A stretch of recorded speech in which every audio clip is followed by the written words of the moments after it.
Welcome back. Shivamogga ಹರ್ಷ ಹತ್ಯೆ ತನಿಖೆ ಏನಾಗುತ್ತೆ? ಕರ್ನಾಟಕ ಪೊಲೀಸರೇ ತನಿಖೆಯನ್ನ ಮಾಡ್ತಾರಾ ಅಥವಾ ಹರ್ಷ ಹತ್ಯೆ ಕೇಸ್ ತನಿಖೆಯನ್ನ ಕೇಂದ್ರ ತನಿಖಾ ದಳಕ್ಕೆ ನೀಡಲಾಗುತ್ತಾ? ಈ ಒಂದು ಕುತೂಹಲ ಇದ್ದೇ ಇದೆ. ಯಾಕಂದ್ರೆ ನಿನ್ನೆ ರಾಜ್ಯದ ಬಿಜೆಪಿ ನಾಯಕರು ಜೊತೆಗೆ ಕೇಂದ್ರ ಸಚಿವೆ ಶೋಭಾ ಕರಂದ್ಲಾಜೆ ಅವರು ಕೂಡ ಆಗ್ರಹವನ್ನ ಮಾಡಿದ್ದು ಎನ್ಐಎ ತನಿಖೆ ಆಗಬೇಕು ಅಂತ ಹೇಳಿ ಮುಖ್ಯಮಂತ್ರಿಗಳಿಗೆ ಪತ್ರವನ್ನು ಕೂಡ ಬರೆದಿದ್ದಾರೆ. ಒತ್ತಡವನ್ನು ಹಾಕ್ತಾ ಇದ್ದಾರೆ ಬಿಜೆಪಿ ನಾಯಕರು.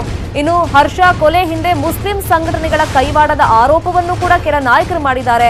ಮುಸ್ಲಿಂ ಗೂಂಡಾಗಳು ಅಂತ ನೇರವಾಗಿ ಈಶ್ವರಪ್ಪ ಆರೋಪ ಮಾಡಿದ್ರು ಮಾಧ್ಯಮದ ಮುಂದೆ ಬಂದಾಗ. ಇಡೀ ಪ್ರಕರಣವನ್ನ ಎನ್ಐಎ ತನಿಖೆಗೆ ವಹಿಸಬೇಕು ಅಂತ ಪಟ್ಟನ್ನ ಬಿಜೆಪಿ ನಾಯಕರು ಹಿಡಿದಿದ್ದಾರೆ.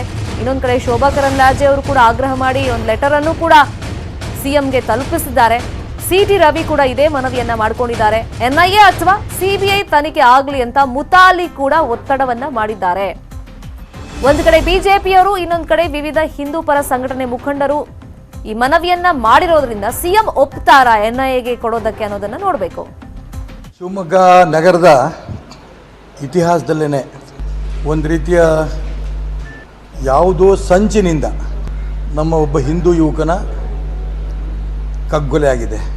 ಇದರ ಸತ್ಯಾಸತ್ಯತೆ ಹೊರಗೆ ಬರಬೇಕಾದ್ರೆ ರಾಷ್ಟ್ರೀಯ ತನಿಖಾ ದಳ ಇದ್ರ ಮುಖಾಂತರ ತನಿಖೆ ಮಾಡಿಸ್ಬೇಕು ಅನ್ನೋಂಥ ಅಂಶವನ್ನು ನಾನು ನಾಳೆ ಮನೆ ಮುಖ್ಯಮಂತ್ರಿಗಳಾದ ಬಸವರಾಜ ಬೊಮ್ಮಾಯಿ ಅವ್ರ ಹತ್ರ ಮಾತಾಡೋನಿದ್ದೇನೆ.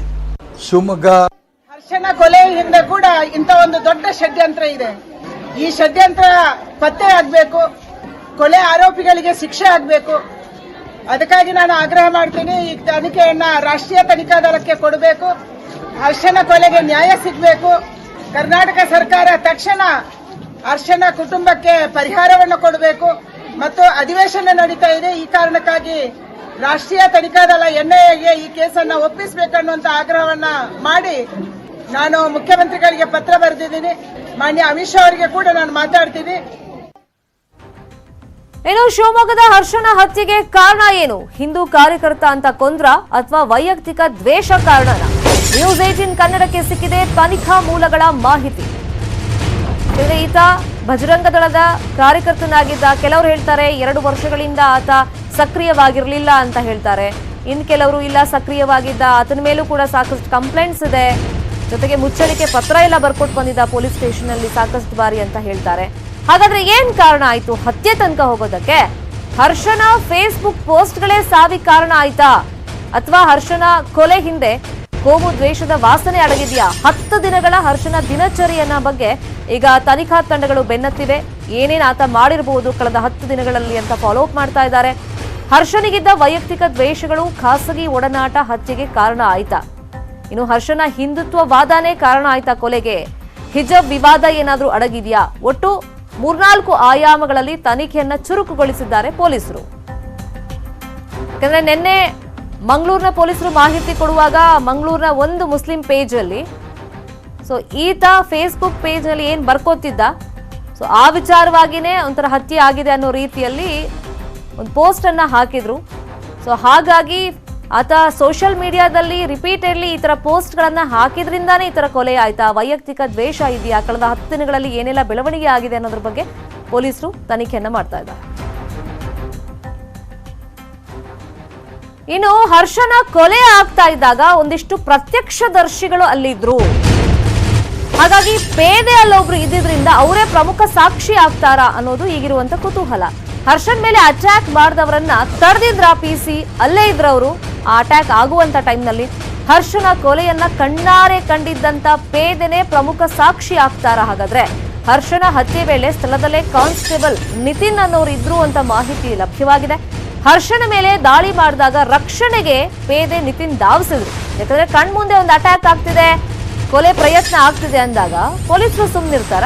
ಓಡ್ ಹೋಗಿದ್ದಾರೆ, ತಪ್ಪಿಸೋ ಪ್ರಯತ್ನ ಎಲ್ಲ ಮಾಡಿದ್ದಾರೆ. ಆಗ ಪೇದೆ ನಿತಿನ್ಗೆ ಬೆದರಿಕೆಯನ್ನ ಹಾಕಿದ್ರಂತೆ ಹತ್ಯೆಗೈದಂತ ದುಷ್ಕರ್ಮಿಗಳು. ಇನ್ನು ಅಲ್ಲಿ ಹತ್ಯೆಗೆ ಬಂದಿದ್ರಲ್ಲ ಅವರೆಲ್ಲ ಬೆದರಿಕೆ ಹಾಕಿದ್ದಾರೆ ಅಂತ ಗೊತ್ತಾಗಿದೆ. ಪೇದೆ ನಿತಿನ್ ಹೇಳಿಕೆಯನ್ನ ಸಂಗ್ರಹಿಸಿ ಹಿರಿಯ ಅಧಿಕಾರಿಗಳಿಗೆ ಮಾಹಿತಿಯನ್ನ ಕಳಿಸ್ತಾರೆ ಪೊಲೀಸ್ ಡಿಪಾರ್ಟ್ಮೆಂಟ್ ಅವರು. ಬಂಧಿತ ಆರೋಪಿಗಳ ಗುರುತನ್ನ ಪತ್ತೆ ಮಾಡಬಹುದು ಪೇದೆ ನಿತಿನ್, ಯಾಕಂದ್ರೆ ಅವ್ರು ಕಣ್ಣಾರೆ ನೋಡಿದ್ದಾರೆ.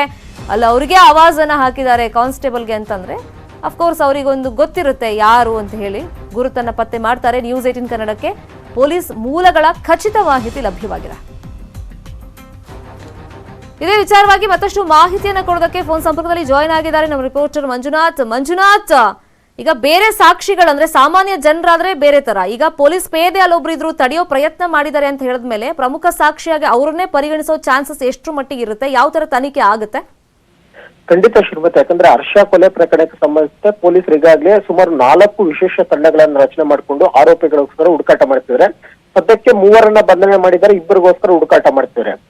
ಇನ್ನೊಂದು ಕಡೆ ಆ ಒಂದು ಸ್ಪಾಟ್ ಮಹಾಜರ್ಗೋದಂತ ಟೈಮ್ನಲ್ಲಿ ಅಲ್ಲಿ ಕೂಡ ಅಷ್ಟೇ ಎನ್ಕ್ವೈರಿ ಮಾಡ್ತಾರೆ. ಅಲ್ಲಿ ಎನ್ಕ್ವೈರಿ ಮಾಡಿದಂತ ಟೈಮ್ನಲ್ಲಿ ಅಲ್ಲಿ ಓರ್ವ ಪೊಲೀಸ್ ಕಾನ್ಸ್ಟೇಬಲ್ ನಿತಿನ್ ಎಂಬುವತನ್ನು ಕೂಡ ಅಷ್ಟೇ ಆ ಒಂದು ಕೊಲೆ ಆದಂತ ಟೈಮ್ನಲ್ಲಿ ಅಲ್ಲಿ ಮೇಜರ್ ಆಗಿ ಆ ಒಂದು ಕೊಲೆಯನ್ನು ನೋಡಿದಂತ ವ್ಯಕ್ತಿ ಅನ್ನೋದು ಕೂಡ ಈಗಾಗಲೇ ಸ್ಥಳೀಯರು ಕೂಡ ಹೇಳಿರುವಂತದ್ದು. ಸದ್ಯಕ್ಕೆ ಆ ಒಂದು ನಿತಿನ್ ಅನ್ನು ಕೂಡ ಅಷ್ಟೇ ಈಗಾಗಲೇ ಸ್ಟೇಟ್ಮೆಂಟ್ ಮಾಡಿದ್ರೆ.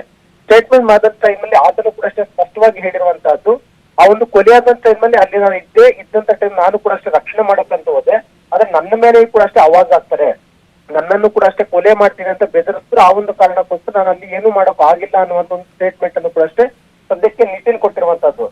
ಇನ್ನು ಈ 3 ಜನರನ್ನ ಈಗಾಗಲೇ ಬಂಧನ ಕೂಡ ಮಾಡಿದ್ದಾರೆ. ಬಂಧನ ಮಾಡಿಬಿಟ್ಟು ಎನ್ಕ್ವೈರಿಯನ್ನ ಮಾಡ್ತಿದ್ದಾರೆ.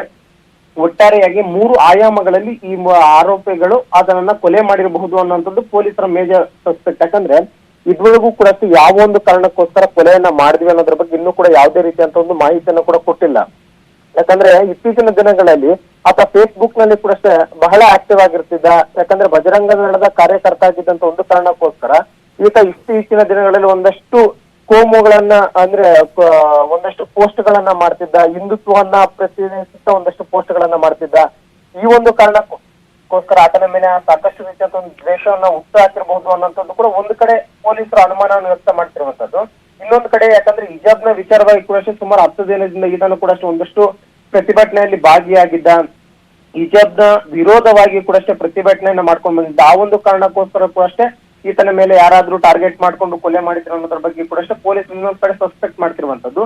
ಜೊತೆಗೆ ಈ ಒಂದು ಕೊಲೆಯಾದಂತ ಹರ್ಷನ ಮೇಲೆ ಕೂಡ ಸುಮಾರು 4 ಕೇಸ್ಗಳು ದಾಖಲಿದೆ. ಅದೇ ಒಂದು ದೊಡ್ಡಪೇಟೆ ಪೊಲೀಸ್ ಸ್ಟೇಷನ್ ಅಲ್ಲೇನೋ ಸುಮಾರು 4 ಕೇಸ್ಗಳು ದಾಖಲಾಗಿರುವಂತದ್ದು. ಎಲ್ಲವೂ ಕೂಡ ಅಷ್ಟೇ ಅಂದ್ರೆ ಬೇರೆ ಒಂದು ಜನಾಂಗದವರ ಮೇಲೆ ಅಸಭ್ಯವಾಗಿ ಮತ್ತು ಅಶ್ಲೀಲವಾಗಿ ಈತನ ಒಂದಷ್ಟು ಪೋಸ್ಟ್ ಗಳನ್ನು ಕೂಡ ಸಾಮಾಜಿಕ ಜಾಲತಾಣದಲ್ಲಿ ಪೋಸ್ಟ್ ಮಾಡಿದ್ದ. ಅದರ ರಿಲೇಟೆಡ್ ಆಗಿ ಮತ್ತು ಒಂದಷ್ಟು ಗಲಾಟೆ ವಿಚಾರವಾಗಿ ಕೂಡ ಈತನ ಮೇಲೆ ಕೇಸ್ಗಳು ದಾಖಲಾಗಿತ್ತು.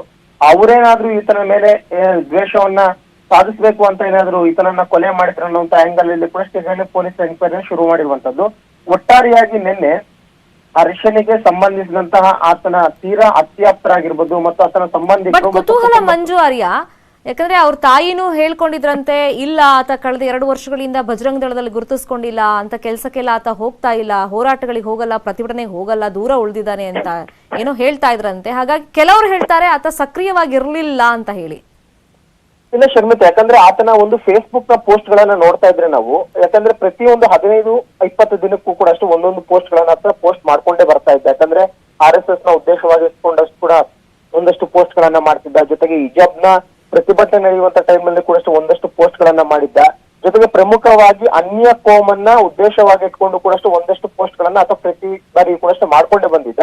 ಈ ಕಾರಣಕ್ಕೋಸ್ಕರ ಬೇರೆ ಸಮುದಾಯದವರು ಈತನನ್ನ ಎಲ್ಲ ಒಂದ್ ರೀತಿ ಟಾರ್ಗೆಟ್ ಮಾಡ್ಕೊಂತ ಬರ್ತಿದ್ನ ಅನ್ನುವಂಥದ್ದು ಕೂಡ ಯಾಕಂದ್ರೆ ಆತನ ಪೋಸ್ಟ್ ಮಾಡಿರುವಂತದ್ದು ಹಿನ್ನೆಲೆಯಲ್ಲಿ ಒಂದಷ್ಟು ರೀತಿಯಂತ ಅನುಮಾನ ಕೂಡ ಪೊಲೀಸರಿಗೆ ಇರುವಂತದ್ದು. ಇದೇ ಒಂದು ಕಾರಣಕ್ಕೋಸ್ಕರ ಸದ್ಯಕ್ಕೆ ಹರ್ಷನ ಒಂದು ಮೊಬೈಲ್ ಫೋನ್ ಅನ್ನ ಈಗಾಗಲೇ ಪೊಲೀಸರು ಅದನ್ನ ಪರಿಶೀಲನೆ ಮಾಡ್ತಿದ್ದಾರೆ. ಯಾಕಂದ್ರೆ ಆತನ ಮೊಬೈಲ್ ಫೋನ್ ನಲ್ಲಿ ವಾಟ್ಸ್ಆಪ್ ನನ್ನ ಗಮನಿಸ್ತಾ ಹೋದಂತ ವೇಳೆಯಲ್ಲಿ ಒಂದಷ್ಟು ಗ್ರೂಪ್ ಗಳು ಕೂಡ ಆಕ್ಟಿವ್ ಆಗಿರುವಂತದ್ದು ಗೊತ್ತಾಗಿದೆ. ಅಂದ್ರೆ ಆ ಒಂದು ಗ್ರೂಪ್ ಗಳಲ್ಲಿ ಕೂಡ ಆತ ಬೇರೆ ಬೇರೆಯವ್ರ ಜೊತೆ ಚಾಟ್ ಮಾಡಿರುವಂತದ್ದಾಗಿರ್ಬೋದು. ಒಂದಷ್ಟು ಗ್ರೂಪ್ ಗಳು ಅಂದ್ರೆ ಬಜರಂಗ ದಳದ ಕಾರ್ಯಕರ್ತ ಆಗಿದ್ದಂತ ಕಾರಣಕ್ಕೋಸ್ಕರ ಒಂದಷ್ಟು ಸಕ್ರಿಯವಾದಂತ ಒಂದು ಗ್ರೂಪ್ ಗಳಿದ್ವು. ಅದರಲ್ಲಿ ಯಾವ ರೀತಿಯಾದಂತ ಚಾಟ್ ಮಾಡ್ತೀವಿ ಅನ್ನೋದ್ರ ಬಗ್ಗೆ ಕೂಡ ಈಗಾಗಲೇ ಪೊಲೀಸರು ಪರಿಶೀಲನೆ ಮಾಡ್ತಿದ್ದಾರೆ.